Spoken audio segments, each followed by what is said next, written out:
नवासी का संगम और महाकुंभ, और उसी महाकुंभ के अवसर पर श्री राम जन्मभूमि मुक्ति न्यास के माध्यम से बड़ा ही अद्भुत जन आंदोलन जो हमारे हृदय को आंदोलित कर दिया, और अयोध्या के संतों के साथ मैं इस आंदोलन में प्रत्यक्ष रूप से हर प्रकार की सेवा करने के लिए आत्माहुति करने का निश्चय करके कूद पड़ा। संयोग सुंदर था और नवासी का वह वर्ष चल रहा था। जगह जगह मुझे आंदोलन में कुछ एक संतों के साथ जाने का, अनेक सभाओं में भाग लेने का भी अवसर मिला। मेरा भीतर का श्री राम जन्मभूमि मुक्ति न्यास के द्वारा, विश्व हिंदू परिषद के द्वारा चलाए जा रहे जो आंदोलन है, उसमें सक्रिय भूमिका के लिए अपने आप ही मेरा मन मानस तैयार हो गया। इस तरह अनेक सभाओं में आते जाते संतों के साथ फिर वह समय भी आया जब ये निर्णय हुआ कि अब श्री राम जन्मभूमि के ऊपर शिलान्यास किया जाए, मूर्ति न्यास किया जाए, किस प्रकार श्री राम जन्मभूमि को हम सब मुक्त कर सके। उस समय की तत्कालीन सरकार केंद्र में राजीव गांधी की थी। अनेक संतों का अयोध्या में चौतरफा जमावड़ा होने लगा, और उन्हीं संतों के बीच में तब मेरी अवस्था मात्र 19 साल थी, और मैं भी निकल पड़ा कुछ एक संतों के साथ। उस समय कुछ एक संतों में जो कोसले सदन में जिनका आगमन हुआ, ऐसे आचार्य गिरिराज किशोर जी थे, चिन्मय आनंद जी थे, महंत अवैद्यनाथ जी थे, जो वर्तमान उत्तर प्रदेश के मुख्यमंत्री के गुरुदेव हैं। किनका किनका मैं नाम लूँ। मैंने अपने हाथों से विजयराज सिंधिया इत्यादि सबका सत्कार किया है, तीर्थादि दे करके, भोजन इत्यादि प्रसाद पवा करके सबका सत्कार किया है। क्योंकि उस समय हम लोग ब्रह्मचारी थे, शिक्षा में थे, लेकिन मन बड़ा ही आंदोलित था, और वह कोई भी मौका में चूकने नहीं देना चाह रहा था। शिलान्यास का वह दिन आया, और संतों की ओर से मुझे भी शिलान्यास की प्रथम पंक्ति में ठीक पीछे, जहाँ पूज्य चिन्मय आनंद जी, आचार्य गिरिराज किशोर, अशोक सिंघल जी बैठे हैं, हमारे परमहंस रामचंद्राचार्य जो कि अब दिवंगत हो चुके, साकोतवासी हो चुके, वे भी विराजमान थे। बगल में नृत्य गोपाल दास जी विराजमान थे, जो वर्तमान अयोध्या के मुकुटमणि हैं।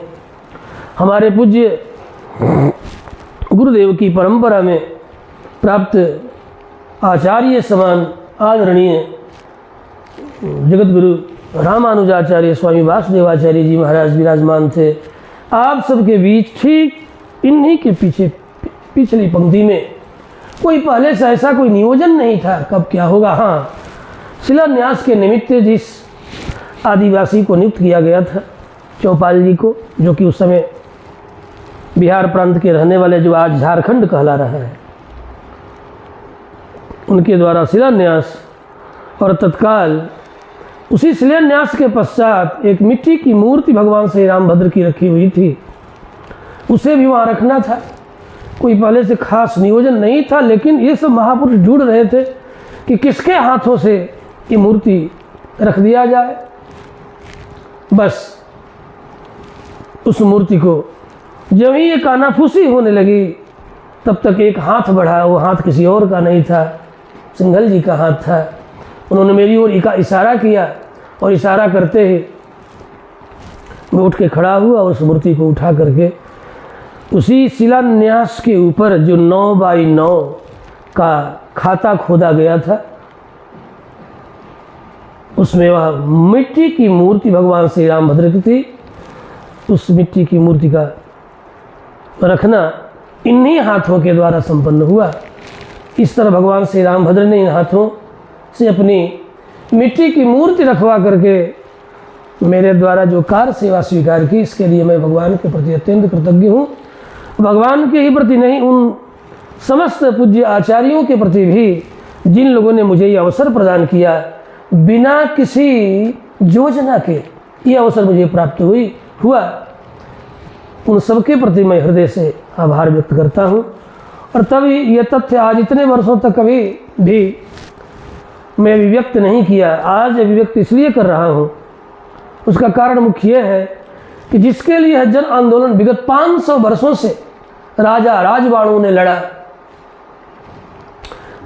अनेक वर्षों में पुनः चलते चलते गुरु गोविंद सिंह जी लड़े। 500 वर्षों का यह जो राम जन्मभूमि का आंदोलन है, पीढ़ी दर पीढ़ी जो आंदोलन चलती रही, आंदोलन जो चलता रहा, वह आंदोलन आज अपनी पूर्णता की ओर जा रहा है। जब माननीय प्रधानमंत्री नरेंद्र मोदी जी के द्वारा 2020 में पुनः निर्माण के निमित्त जब शिलान्यास हुआ, पुनः शिलान्यास हुआ निर्माण के निमित्त, और हम मंदिर बन करके आज ये 2024 चल रहा है, पौष का महीना है। कुछ एक सप्ताहों में, अगले सप्ताह में ही श्री राम जन्म भूमि के ऊपर बन रहे मंदिर का लोकार्पण होने जा रहा है, उद्घाटन होने जा रहा है। ऐसे उद्घाटन के समय में ये सुन करके हर्ष हुआ है, और श्री रामभद्र की महनीय कृपा का परिणाम यहाँ पर हरि सुदर्शन सदन नामक एक आश्रम का भी निर्माण हो चुका है। ये खुशी का अवसर है, आनंद